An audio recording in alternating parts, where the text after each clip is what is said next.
Hey guys, welcome to another episode of the Sales Manager Academy podcast. As always, I'm your host, Omar, and we talk about leadership when it comes to boutique retail settings. So think of your non-big box retail, right? So think wireless retail locations, think AV, think appliances. And essentially, these are owned by a lot of smaller organizations, smaller companies. A lot of them are mom and pop shops, and you typically don't have, thousands of stores. You might have like a couple hundred if you're lucky, and the majority of you are actually going to be in a much smaller cluster and more localized, maybe only regional, right? If not localized. And because of that, you don't always feel that you have all the needed support from the organization, from the owners, from the executives to really make the best choices for you and your team when it comes to your leadership development, when it comes to their growth opportunities. And you might say, well, why can't they just put more money into this? Why can't they just do this and that? And that's the reason why we're talking, because there are ways for you to be able to move forward to help you become a better leader and to help bring that towards the organization, to create it, to help foster it, to showcase why this is a needed development, a needed category for the company to look into and invest. Okay. Because there's a lot that people don't realize and there's a lot of missteps that can take that can actually hinder your growth, hinder the not only the success, but also the support that your team feels that you feel that you're getting. And on today's topic, because we've been talking a lot about different leadership styles, different ways to coach, mentor your teams. Today's is kind of on a similar scope where I don't want you to focus on trying to fix individual sellers, individual performers on your team. It's not about fixing people. It's about building systems that are sustainable, a system that has processes that people can go through to make things easier for them for learning, for development, for coaching. That's what you want to focus on.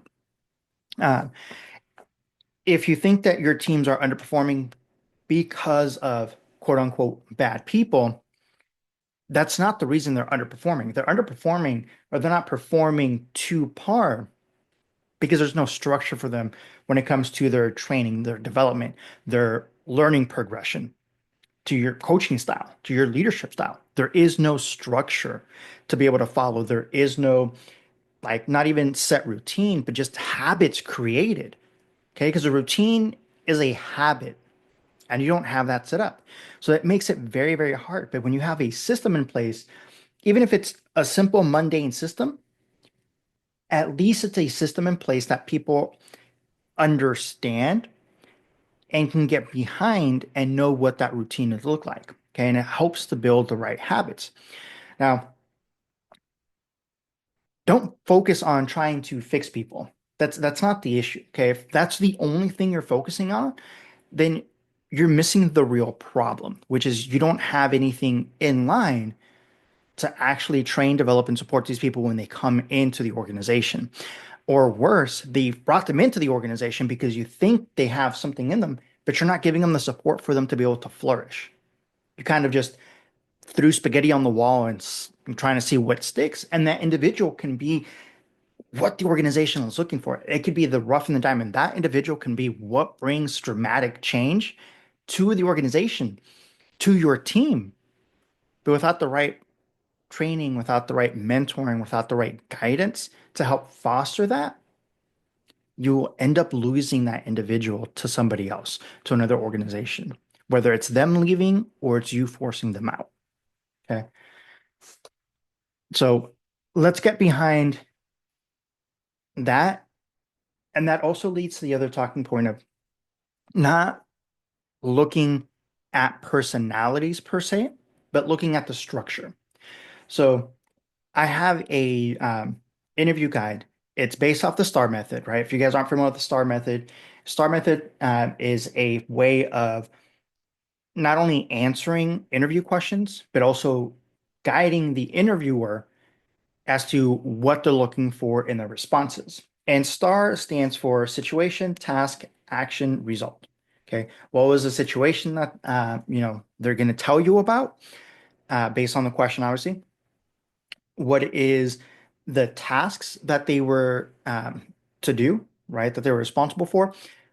What were the actions that they took, and what was the results of the actions that they took? Um, Good or bad, right? Whether they were completed or not, that's not the real purpose of it. It's for you to get a better idea of their thinking process, of what kind of skills that they have, what kind of development they already have innately. And that's super, super important. Okay. Because if you're going into interviews, for instance, and you're just going, well, I have a really good feeling on this individual. What about the interview gave you that feeling? What showcased it in the interview? If you can't say, I like the way that, their thought process behind this was, and you can actually give a concrete reason why that individual should be brought on board, your gut feeling is not a system. Your gut feeling, you cannot train somebody else to have. That is the issue. That is where you need to get better at not just helping train other people, but also for yourself, creating a system. That interview guide that I have breaks it down, gives you a really good breakdown of how to ask questions, what to look for in the interview, a scoring guide so that it becomes more objective and not subjective. Because you and I may look at two individuals in an interview process, and I might think that person was trash, and you might say, well, I have a great feeling because they remind me of me. That doesn't tell me anything. What is it about the process? What is it about their um, resume? What is it about the way that they interview, they answer the questions, their thinking process? What is it behind it? Because I've hired a lot of people in my time, and I've hired a lot of people without any sales experience that were successful. And the reason is because I had a system in place and I could tell the manager that they were going to go into the DM and the regional, like, hey, this individual is good. This is what they're going to need when they come into the organization. If they do not get that, they will not be successful. And what was it? Training, developing, coaching. Simple as that. And on top of not just doing the interview process, but giving them a clear guide of what that training, development, and coaching looks like for the manager, the district manager, bringing them on their team, what that looks like for them. When you have a clear guide for that, a clear system, it makes bringing people on board so much easier. Where you reduce churn. You don't have as many people that are leaving. You don't have that attrition attached to it. It becomes a better system overall. And that's what you need to do because that could also be replicatable. I used to train my managers in my districts to do my interviews for me. Obviously, I didn't throw them out there first and give them the guide and be like, figure it out. There was a system in place for it where they shadowed, right? And then I would turn over a couple of pieces over for them. So they would do the phone interview and I would be with them and I would let them know what to expect. And then we would debrief after those and then let them sit in on the actual interview just you know, as a shadowing individual where they didn't have any communication speeches or anything that they talked about. They just watched and observed.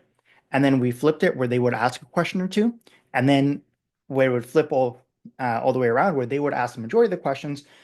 And I would ask a couple just if I wanted clarification. And once I understood that they were solid at the interview process, I would give them one or two interviews that I would sit on. And I would just be the silent participant, let them do the interview and then we would debrief afterwards.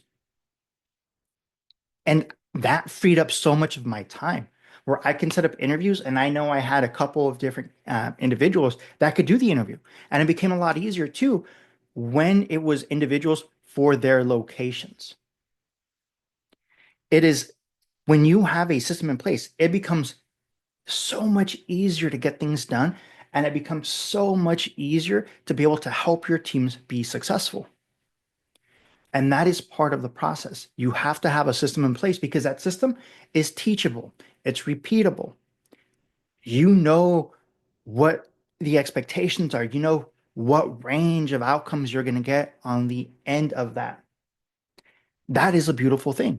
You can go your entire career trying to look for those couple of people that are going to be those top ace sellers where you don't have to do anything, or you can make a career of training and developing people that come into the organization and making them all be truly successful, where they will completely outperform any of those top sellers that you brought because there's more of them than there are top sellers on the market. That is what you have to think about as a leader. That is what you have to think about as a coach. What is more realistic for me? What is more realistic to be successful? What is going to take more work and what's going to take less effort, right? Because I can tell you right now, looking for top ace sellers is a lot more work because you have to know what to look for and you have to find them.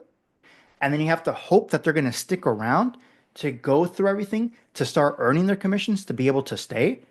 And you hope they're not going to leave, or you train and develop them, you build them from the ground up. They have a better understanding of their organization, the culture. They can grow with the organization. They can help teach others by learning more leadership skills as they develop themselves and help develop their peers as well. You have more consistent results and it's repeatable, it's teachable. They are there. It is possible for you to do that. You have to have a system in place to be able to do that. Because if you can't replicate the system, it's not a system. If you can't replicate what you're doing and teach others to do it, you don't have a system. You're just running around and trying to be the center of the universe for everything. And as a district, as a regional, as an exec in sales, you need to move yourself away from that and allow your people to shine. And you're behind the scenes, and that's what you want to get to, where you're not involved on the day-to-day portion of the sales aspect. You're training and developing your people to do that. And they can take those systems and be completely successful without you on those systems. Okay. Because consistent is always going to outperform booms and bottoms. Okay. Because you guys know what I mean. Your top sellers, they're going to have great days, they're going to have bad days, and it's one or the other. It's all or nothing. But when you have consistent people on your team and you've been able to train and develop them to be consistent performers, you have consistency. You know what to expect. You know where they're at in their training, and you know, based on your training, this is what I expect. These are the milestones. These are the expectations. I'm going to inspect the expectations. You have set the standards, and your team, through the training, mentoring, and guiding, and the coaching, are going to fall back to their training, which your training is going to put them above the bar that you set. So even though they're falling back, their fallback is still higher than the bar that you set. So when they become better and better and better, remember, guys, Kaizen, the relentless pursuit of improvement. You're not talking about needing to do something that's going to make you 50, 100,000 times better overnight. You're looking for that 1% daily improvement.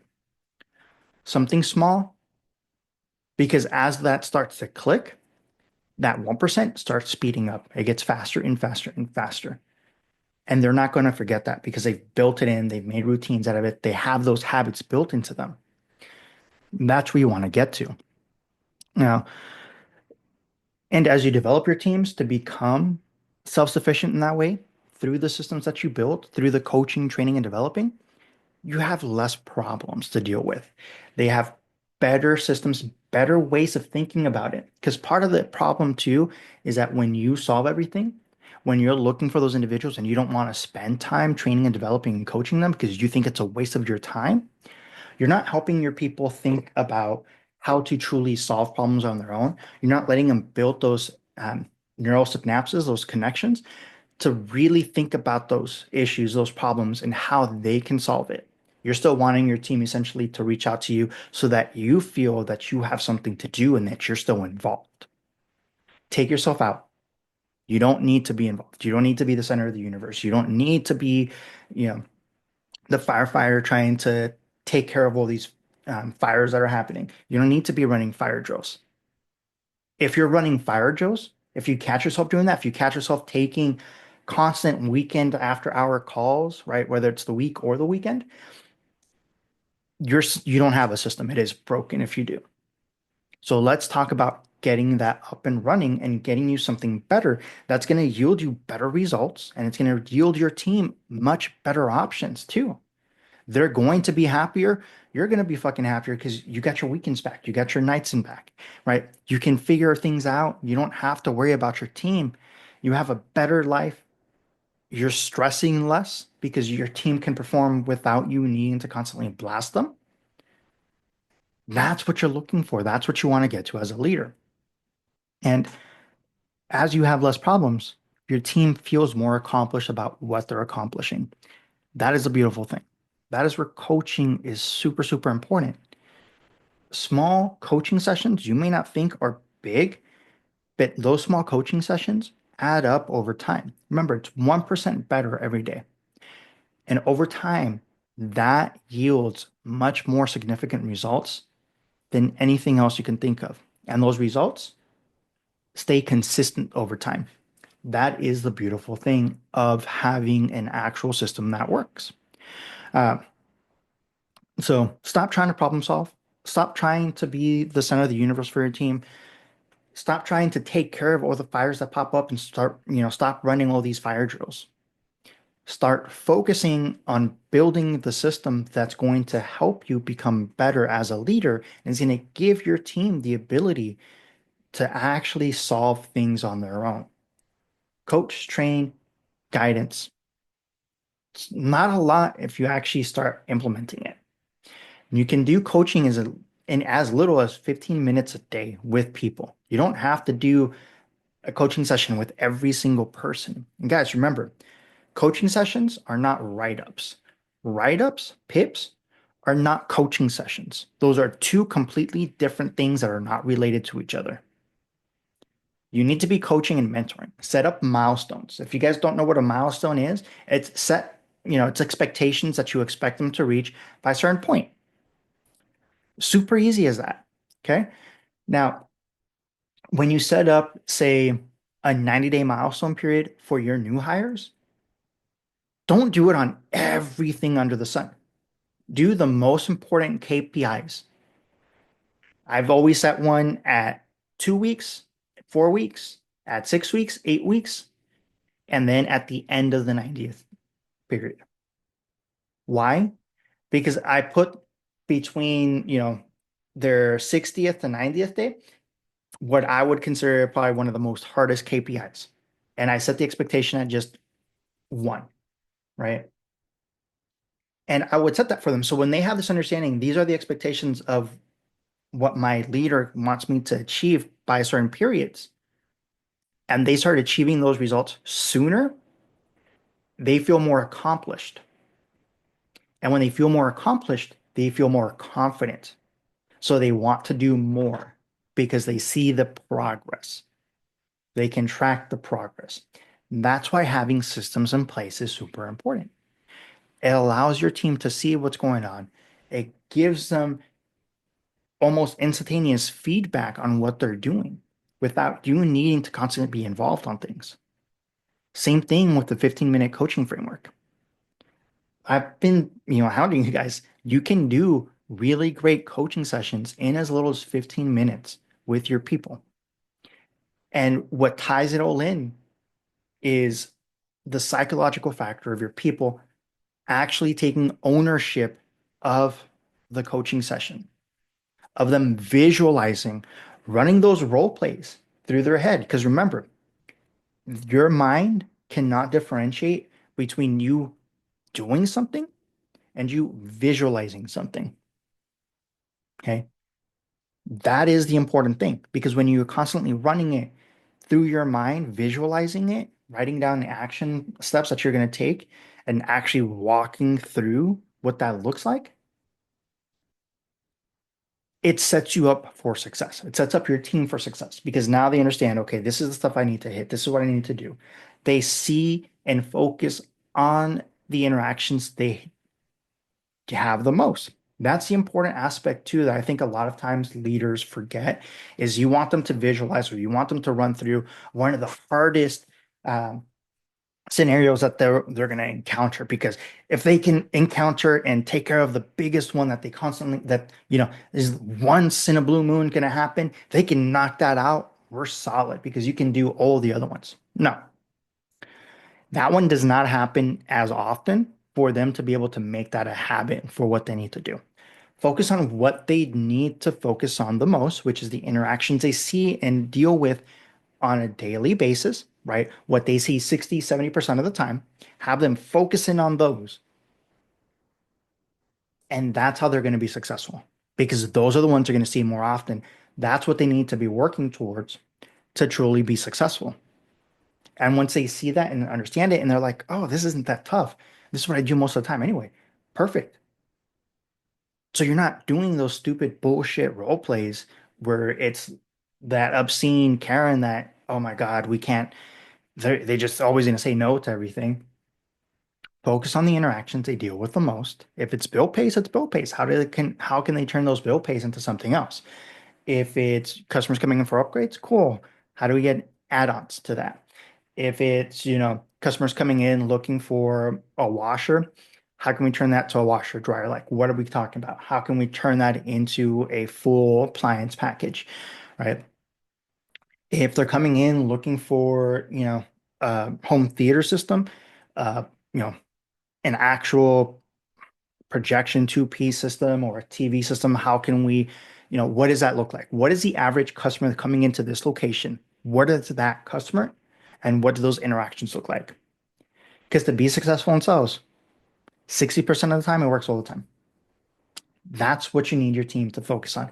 That's what you want them to really be hounding on, is that it's not going to work every single time. It's not going to be a 100% hit rate. But if we can get it to work 60% of the time with the interactions that you see with the most, that is success because that's going to be consistent. That's going to constantly be helping you. And your team is getting those constant reps. And through the coaching aspect, they're getting additional practice that they wouldn't have gotten otherwise, that they can start seeing instant results when they're dealing with customers that are coming in through the door because those are the most common interactions they handle. It's that easy. Having a system in place allows you to be able to do that without needing to overextend yourself. At the beginning, yes, it's a little bit more work. But as that work becomes easier over time, it's less stress for you. And you have more people that are built up, not only to sell, not only to want to help their peers, but also your leadership pipeline is getting built up. And you have now leaders that can do interviews for you. You have leaders that can train and develop others, not just on their team, but others going to other locations. Now you're building up something that is truly amazing. And if you're trying to figure out, well, our organization has this issue where we don't necessarily have people ready and willing to go into leadership roles. You have a way to build up leaders for the organization. And at that point, it's up to the organization if they want to spend the money to be able to relocate them, to go through all that, right? But they got something that an outsider doesn't: tribal knowledge, an understanding of the organization, understanding of the systems and processes already in place with the organization. Something that would take a new person coming into the organization realistically about 6 to 9 months to truly get their footing in the door. None of this bullshit that after a month or two, realistically, to learn all these systems and processes an organization has, we're talking 6 to 9 months, being realistic. Okay. And that's a beautiful thing of having something in place that allows you to build up people, not just for sales, but also you start seeing their leadership skills develop. Now you're training trainers, you're coaching the coaches. That's what you need to be doing. So I'm gonna jump off my soapbox. I want to say thank you guys for spending another day with me here at the Sales Manager Academy podcast. As always, I'm Omar, and I'll catch you on the next one.